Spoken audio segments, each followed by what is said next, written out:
The Great Gatsby, written by F. Scott Fitzgerald, illustrates the hypocrisy of American elites in the Roaring '20s.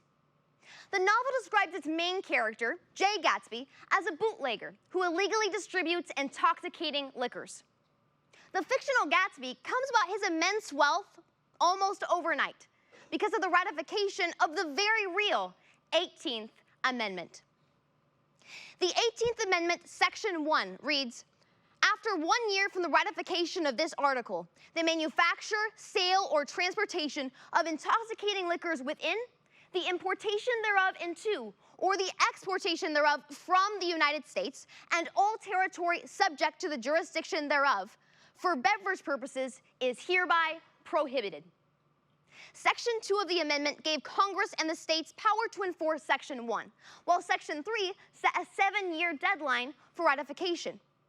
With widespread support, it was ratified within 1 year and enforced by the Volstead Act. It is tempting to address why prohibition failed, but that has more to do with the 21st Amendment than the 18th. Instead, I will explain the events that caused the 18th Amendment to be passed and what we can learn from its presence in the Constitution.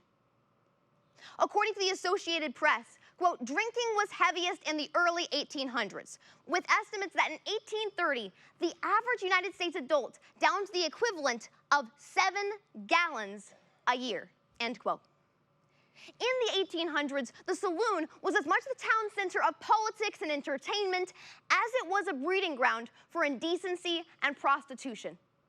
Alcohol led to a decrease in willpower and an increase in rash decision-making, leading many men to abuse their wives while under the influence and squander their family's income on liquor. This prompted the emergence of the temperance movement, which advocated for self-restraint when it came to alcohol. Its leading organization was the Women's Christian Temperance Union. Established in 1874, this organization was also pivotal in the fight for women's right to vote. Members of the union used religion to inspire local change. They were known for kneeling and praying in front of saloons, and this alone caused several counties to go dry, banning the sale of alcohol. Soon, wealthy factory and business owners realized that they could not depend on intoxicated employees to be productive. As a result, many businessmen backed the Anti-Saloon League, a male-led organization. From 1900 to 1919, John D. Rockefeller contributed $350,000 to the league. That's around $13 million today. When America declared war on Japan in April of 1917, Americans began to see prohibition as patriotic. According to American historian W.J. Rorabaugh, quote, "By late 1917, there were 23 dry states, 17 of which had gone dry by popular vote," end quote. But prohibition advocates were unsatisfied with this local shift and pushed for a permanent national ban. They received one when the 18th Amendment was ratified on January 16, 1919. Prohibition, on paper, had all the right intentions. The virtue of temperance is a worthy value, and drinking can be the source of many societal evils.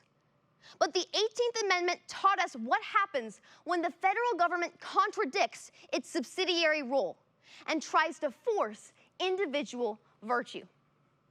As legislative attorney Brandon Murrell explained, quote, "The 18th Amendment and Volstead Act were controversial because they empowered the federal government to police activities that implicated individual social habits and morality, a role traditionally led by state and local governments," end quote. If virtue is to be fostered, it must be done locally, not federally. The 18th Amendment, as The Great Gatsby illustrates, only encouraged the problems it aimed to eradicate.